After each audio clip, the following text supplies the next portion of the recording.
Hi friends, welcome back to Kondapalli రుచులు. ఇవాళ నేను మీకు శనగలతో చాట్ ఎలా తయారు చేసుకోవాలో చూపిస్తానండి. పిల్లలకి ఈవినింగ్ టైంలో స్నాక్స్ లాగా ఇలా ప్రిపేర్ చేసి పెట్టండి. మంచి ప్రోటీన్ ఫుడ్, ఇది చాలా హెల్తీ ఫుడ్ కూడా. ఫస్ట్ అయితే ఒక కప్పు కాబూలీ శనగలు అంటాం కదా, వాటిని ఒక 4 to 6 అవర్స్ నీళ్ళల్లో నానబెట్టండి. నానిన తర్వాత శనగలు అనేవి ఇలా డబుల్ క్వాంటిటీ అయిపోతాయండి. చూసారా, ఇట్లా నానిపోయి చక్కగా ఉంటాయి. ఇలా నానిన శనగల్ని ఒక కుక్కర్లోకి తీసుకొని అందులో శనగలు మునిగేంత వరకు వాటర్ వేయండి. అలాగే రుచికి సరిపడా ఉప్పు వేయండి. అలాగే ఒక 1/2 టేబుల్ స్పూన్ పసుపు కూడా వేయండి. ఇప్పుడు కుక్కర్ మూత పెట్టి దాదాపుగా ఒక 6 నుంచి 8 విజిల్స్ వచ్చేంత వరకు కూడా మీడియం ఫ్లేమ్లో ఉడికించండి. ఒక 8 విజిల్స్ వచ్చి ప్రెషర్ పోయిన తర్వాత కుక్కర్ మూత తీసి ఈ శనగల్ని ఒకసారి కలుపుకోండి. కరెక్ట్గా ఉడికి ఉంటాయండి రెడీగా. ఆ వాటర్లోంచి ఫిల్టర్ చేసేసి శనగల్ని ఒక ప్లేట్లో ఆరబెట్టుకొని రెడీగా ఉంచుకోండి. ఇప్పుడు ఒక ప్యాన్ తీసుకొని అందులో ఒక 2 టేబుల్ స్పూన్స్ ఆయిల్ వేయండి. ఆయిల్ కొంచెం వేడైన తర్వాత ఇందులో ఒక 2 టేబుల్ స్పూన్స్ వేరుశనగ గుళ్ళు వేయండి. ఈ వేరుశనగ గుళ్ళు కొంచెం వేగిన తర్వాత, ఇవి వేగటానికి కొంచెం టైం పడుతుంది కాబట్టి ఫస్ట్ వేరుశనగ గుళ్ళు వేసుకోవాలి. ఇవి కొంచెం వేగిన తర్వాత ఇందులో ఒక 2 టేబుల్ స్పూన్స్ తాలింపు దినుసులు వేసుకోండి. అలాగే ఒక 2 టేబుల్ స్పూన్స్ పచ్చిశనగపప్పు కూడా వేసుకోండి.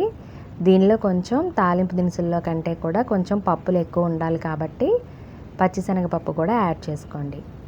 అలాగే కొంచెం కరివేపాకు, ఒక 2 ఎండుమిర్చిని కూడా చిన్న చిన్న ముక్కలుగా కట్ చేసి ఎండుమిర్చిని కూడా వేసుకోండి. ఇవన్నీ కూడా లో ఫ్లేమ్లో పెట్టుకొని కరెక్ట్గా వేయించుకోవాలండి. అలాగే ఇందులో కొంచెం ఇంగువ వేయండి. ఇప్పుడు ఇందులో పుట్నాలు కూడా ఒక 3 టేబుల్ స్పూన్లు పుట్నాలు కూడా వేయండి.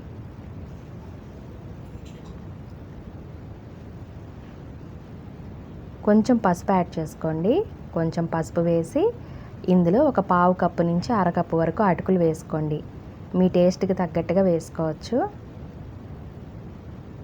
నేనైతే ఇక్కడ ఒక 1/2 కప్పు వరకు అటుకులు వేశాను. ఇప్పుడు మనం ఉడికించి రెడీగా పెట్టుకున్న శనగల్ని కూడా వేసుకోవాలి. ఈ శనగలు అటుకులు కలిపి ఒక 2 నిమిషాల పాటు వేయించుకోవాలి. త్వరగానే వేగిపోతాయండి ఇవి. ఒక 2 నిమిషాలు వేయించుకొని ఫైనల్గా ఇందులో రుచికి సరిపడా కారం వేసుకోవచ్చు. ఇష్టమైన వాళ్ళు పచ్చిమిరపకాయలు కూడా వేసుకోవచ్చండి. రుచికి సరిపడా సాల్ట్ కూడా వేసుకోండి. ఆల్రెడీ శనగలు ఉడికించేటప్పుడు సాల్ట్ వేసాము. ఫైనల్గా ఈ తాలింపులో కూడా కొంచెం సాల్ట్ వేసుకుంటే సరిపోతుంది. ఇప్పుడు మొత్తం మిశ్రమాన్ని చక్కగా కలుపుకోవాలి. కారం కూడా కలిపిన తర్వాత 1 నిమిషం పాటు వేయించుకొని స్టవ్ ఆఫ్ చేసేయండి. ఎక్కువసేపు కారం వేసిన తర్వాత ఎక్కువసేపు వేగనివ్వద్దు.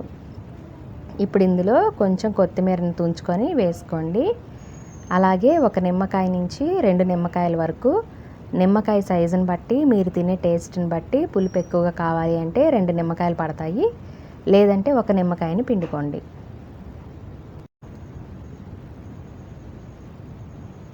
స్టవ్ ఆఫ్ చేసేసుకున్న తర్వాత మనం ఇందులో నిమ్మకాయ అనేది పిండుకోవాలి. నేనైతే ఇక్కడ ఒక నిమ్మకాయ పిండుతున్నానండి. అంతేనండి, ఎంతో టేస్టీ శనగలతో చాట్ అనేది రెడీ అయిపోయింది. క్లైమేట్ కూల్గా ఉన్నప్పుడు ఒకసారి ట్రై చేయండి ఫ్రెండ్స్. మరో కొత్త రెసిపీతో మళ్ళీ కలుసుకుందాం ఫ్రెండ్స్. అంతవరకు సెలవు. Bye friends.